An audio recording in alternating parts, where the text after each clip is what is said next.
Munambam relay നിരാഹാര സമരം 44-ാം ദിവസത്തിലേക്ക്.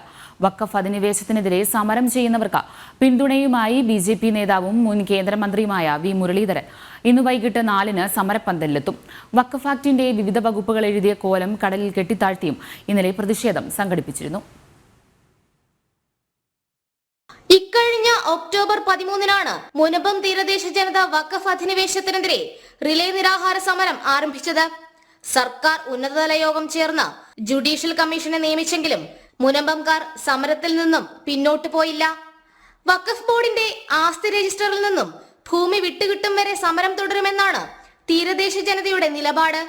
സമരത്തിന്റെ ഭാഗമായി വഖഫ് ആക്ടിന്റെ വിവിധ വകുപ്പുകൾ എഴുതിയ കോലം കടലിൽ കെട്ടിത്താഴ്ത്തിയും ഇന്നലെ പ്രതിഷേധം സംഘടിപ്പിച്ചിരുന്നു.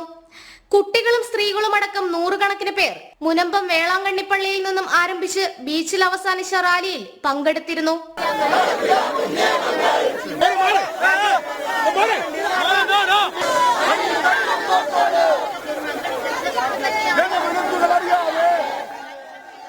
മുനമ്പത്തെ വഖഫ് അധിനിവേശത്തിനെതിരെ സമരം ചെയ്യുന്നവർക്ക് പിന്തുണയുമായി ബിജെപി നേതാവും മുൻ കേന്ദ്രമന്ത്രിയുമായ വി മുരളീധരൻ ഇന്ന് വൈകിട്ട് 4-ന് സമരപ്പന്തലിലെത്തും.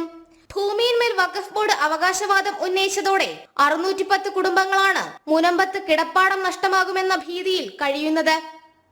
ജനം, കൊച്ചി.